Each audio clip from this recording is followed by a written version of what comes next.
Hola, buenas tardes. That's about the extent of my Spanish.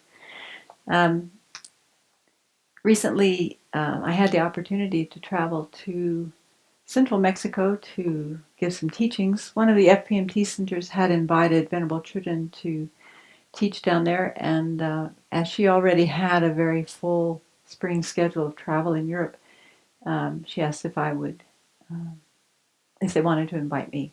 And being an FPMT registered teacher, then I was able to step in. Um, Dimitri, the SPC from Kanglumpa Center in Guadalajara, met me at the airport. And as I mentioned last night, I was thrown off immediately because he was standing there with a kata. And I thought, oh, I've never been offered a kata. What do I do? um, and so it was an awkward moment right off the bat. But he was a lovely young man. And we went to the center and immediately started talking about what was happening at the center, what kind of programs they were offering, and he was asking really good questions. Specifically, he was interested in how to promote harmony among all the different groups at the center. They offer Discovering Buddhism, which is a Lam Rim course there, but one of the programs they run, which I was two that come to mind that I was very moved by. One is that a group of people get together, they read a little bit of a Dharma book, and then they discuss the topic, and then in the next week they all seriously try to put that Dharma topic into practice. And then they come together the next week and then talk about what they learned. And I mean, on one hand, it's so obvious that's what we should be doing, but I wonder how often it actually happens. So I was able to leave him a couple of Venerable's books for that very purpose. One was Good Karma. I thought that would be a really good book for discussion and practice, and also Don't Believe Everything You Think. Another program they do is they started making these really nutritious cookies. They're like oatmeal cookies that they take out to homeless people and really try to interact. So they're introducing these socially engaged programs, not just to study Dharma intellectually. They had a geshe there at this center, but they lost their translator. And as a result, then they lost the geshe. So there's some discussion about bringing a geshe back to the center. Several of the students are studying the basic program online through the Valencia, Spain Center, Spanish-speaking center. The center is in a very nice part of the city in Guadalajara, across from a very big wooded park. I had really good translators while I was there, which took away a lot of worry. I wasn't sure how that would work, but every person that I worked with, I don't know that any of them were professionals necessarily, but they translated with a really good heart, and we had a good time. Um, One of the students in Guadalajara cooked lunch for me each day so that I could avoid onion and garlic and Montezuma's Revenge. And that worked out really well. She was a lovely person. Um, I was aware that, they kept treating me with such respect. I found that also a little awkward because one of the things that I feel like I've really learned being here at the Abbey is, well, first of all, I feel like I can actually recognize more of my good qualities in a balanced way. But also, I feel much more balanced in knowing what I have to offer and what I don't have to offer. And so that felt good to feel more grounded. Um, and I noticed that my mind was a lot more subdued, and just in that whole atmosphere of being the teacher and being around students. Um, I was aware of how comfortable and confident I felt as a monastic stepping out into the world. I had some really good conversations with the two monastics that live there in Guadalajara. Neither of them live at the center; they live on their own. But I recognize how I've come to appreciate how monastic life is held here, and I still don't feel like I have the words for it yet. But just coming back to the center and doing the confession and the posada. Um, there's such a richness to being called to keeping ethics really sincerely. Um, I think all monastics aspire to do that, but in a tight container, in a very intentional environment, I don't know. There's a different level of wanting to do that. I was very happy to come back to the center and participate in that.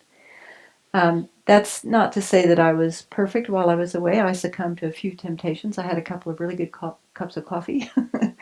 Veracruz is known for its good coffee. Um, One day we went to, when I was in Veracruz, we went to the aquarium.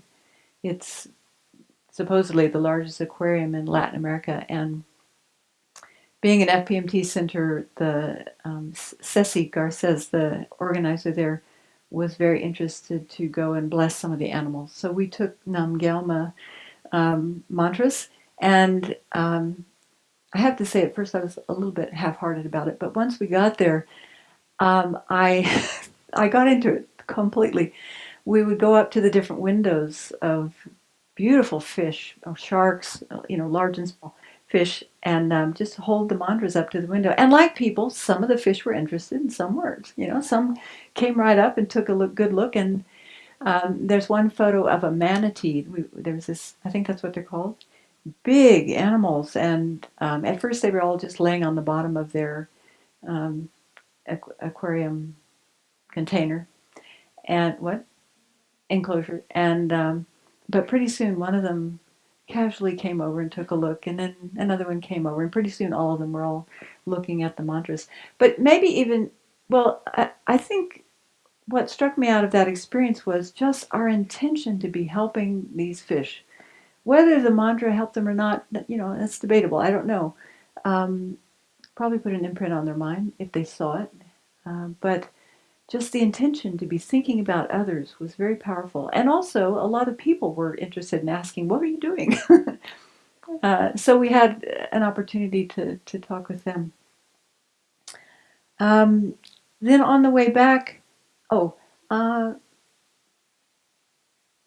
all the talks I think were really well attended. I think Buddhism is still relatively new in Mexico. It's a predominantly Catholic country. But I was quite surprised how many young people were coming to the talks. Especially in Veracruz, Ceci had organized really well. She organized the first talk at a university, and I think she had given away a lot of free tickets to the talk. There were over 100 people there, mostly university students, and so that also fed into some of the other events that we had. Um, it was just exciting to see young people excited about the Dharma, interested in the Dharma. Um, on the way back, I was looking at, I found my list of NVC feelings and needs. I'd taken it with me because I'm trying to familiarize with it. And so I just took a look at it and started reading it. And I found that I was feeling very happy, very fulfilled, very grateful for the opportunity to be there and interacting with so many people and teaching the Dharma. I also, at the same time, I missed the structure and the support and the richness of the Abbey and our community life. And, in contrast to being away, I can see how everything here at the Abbey really does support us to accumulate merit, purify our minds, and really keep our mind focused on the Dharma and waking up. Um, so I tried to keep on the same schedule. They're 2 hours behind, so I would get up at 7 o'clock every day, which was 5 here, and think about you doing your practice and keep the schedule, at least in the morning. But while I was looking at this list, I realized that, or I was thinking that being away really filled a need for creativity. Putting teachings together for me is a very creative process and expression. Sharing sharing the Dharma with other people. Also, contribution. I have a strong need for contributing to other people's growth and that interaction that happens. Also for learning and challenge. It's always challenging to go to a completely new country and find out that you can communicate a lot with people even if you don't share a language. The communication, the language of the heart is universal, and I felt like I made a lot of nice friends while I was away. Cynthia Hermuda sends her love to all of you, and she played tour guide on 2 different occasions and showed me some beautiful parts of the city.